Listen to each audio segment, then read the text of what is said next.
Good morning. नमस्कार, राम राम, सत श्री अकाल।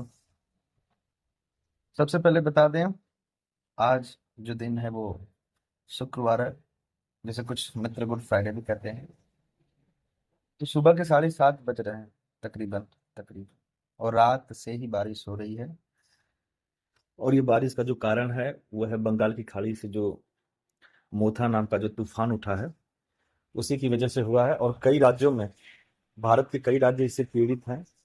कई राज्यों में जो है तूफान के साथ बारिश हो रही है, तो ग्रामीण जीवन पूरी तरह से त्रस्त है। देख सकते हैं आप, रात से बारिश हो रही है, पूरी तरह से जलमग्न हो गया है।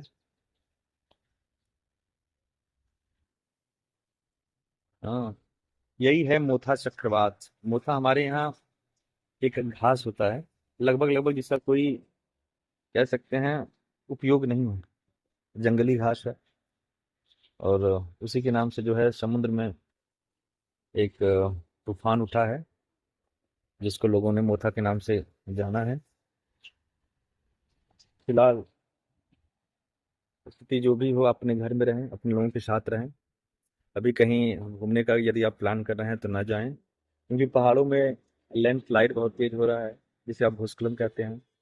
तमाम तरह के मार्ग जो हैं अवरुद्ध हैं, और एक्सीडेंट से रिलेटेड जो केस हैं वो तेजी से बढ़ रहे हैं। तो सतर्क रहें, ऐसे जगहों पे ना जाएं। और किसानों के लिए बता दूं, अगर तो किसानों के लिए बहुत ही नुकसान हुआ है, क्योंकि इस समय बारिश की आवश्यकता नहीं थी। जो धान की फसल है, ठीक है, ये देख रहे हैं गिर गया है इधर। तो किसी प्रकार से कह सकते हैं आपको पानी की आवश्यकता नहीं थी। इन दरमियान पर जिस प्रकार से बारिश हो रही है, लगता है किसानों को इस बार फिर घाटे का मुनाफा होगा। यही है, प्रकृति जो चाहे कर दे। नहीं तो इस बार जो है धान की जो खेती थी बहुत बेहतरीन हुई थी। पर वही है ना, प्रकृति के ऊपर किसी का भी जोर नहीं। प्रकृति ने जो चाहा वो किया। हम इंसानों को भी इस चीज से सीखना चाहिए कि आखिर ऐसा क्यों हो रहा है। कहने को हम तमाम तरह की चीजें बताएंगे, पर बात यह है, जब तक इकोसिस्टम आप बना के नहीं चलेंगे, पर्यावरण जिस प्रकार से प्रदूषित हो रहा है, इस धड़ल्ले के साथ यदि उसमें आप किसी प्रकार का रोकथाम नहीं करेंगे, तो हो सकता है कि भविष्य में जो स्थिति हो इससे भयानक हो, इससे तीव्र हो। और आपने देखा भी होगा, दिल्ली में रेखा गुप्ता जो वहाँ की सीएम है, कृत्रिम बारिश के नाम पे जो है क्या किया गया क्या नहीं किया गया वो भी नहीं हुआ। और आम आदमी पार्टी की जो है के ऊपर दोषारोपण बढ़ने लगे कि नहीं, इसमें भी सरकारी जो धन है उसका पूरी तरह से दुरुपयोग हुआ है। तो बात प्रकृति की आगे किसी की नहीं चलती।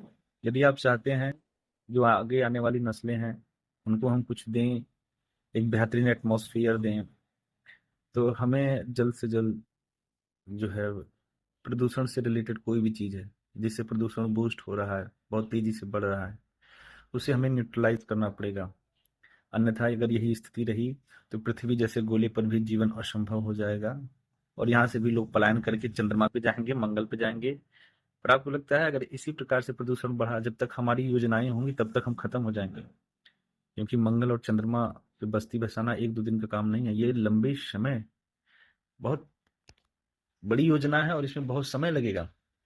हो सकता है 100 साल भी लग जाए, 200 साल लग जाए। तो अभी हमें इस चीज को बना के रखना पड़ेगा ना। आए दिन जिस तेजी के साथ मौतों का आंकड़ा बढ़ रहा है, उससे तो यही लग रहा है कि स्थिति बहुत ही खतरनाक होने वाली है। नए नए लड़के जो है कार्डियक अरेस्ट हो जा रहा है, ब्रेन हेमरेज हो जा रहा है। ये क्या कारण है? क्योंकि जिस एटमॉस्फेयर में हम ब्रीदिंग कर रहे हैं वो पूरी तरह से विषैला हो चुका है। वो हमारे लंग्स के लिए, हमारे शरीर के लिए कहीं से भी लाभदायक नहीं है। इसीलिए लोग कह रहे हैं ना भाई, जीवन कम होगा। जीवन कम इंसानों ने किया है। इस पूरी पृथ्वी पे इंसानों की संख्या बढ़ी है, और जितने भी जीव जंतु हैं सबकी संख्या कम हो गई है। तो इस चीज को भी तो आप सोचिए। तो यही है मोथा को लेकर, हालांकि हम शुरुआत किए थे और यहाँ आकर खत्म कर रहे हैं। तो कहने का मतलब ये है, मोथा जैसे जो साइक्लोन है, इसके भी कारण हम ही हैं। हमने कहीं कुछ भी नहीं छोड़ा। हम तमाम तरह के नरसंहार हथियार बना रहे हैं कि एक मानव को दूसरे मानव को कैसे खत्म किया जाए, उसकी विरासत कैसे खत्म किया जाए। उसके देश को कैसे खत्म किया जाए। पर हमने कभी ऐसी कोई जन कल्याणकारी योजनाएं या बम बारूद नहीं बनाया जिससे हम इंसानों को फायदा हो। कोरोना आया ना, सबकी, जितने भी देश थे, सबकी औकात सामने आ गई।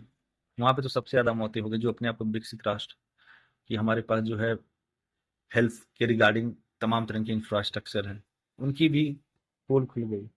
इसीलिए जीवन को और बेहतरीन कैसे बनाया जाए, उस पर अगर जो है बड़े बड़े जो संगठन हैं, बड़े बड़े विकसित राष्ट्र हैं, उस पर काम करें तो ज़्यादा बेहतरीन होगा। बस यही है कि ऐसा गोला बनाए हैं, एक बार मारेंगे तो फला देश खत्म हो जाएगा, ये खत्म हो जाएगा, और यही जो विनाशकारी सोच है एक दिन सबको खत्म कर देगा। तो आज के लिए इतना ही। नमस्कार जी।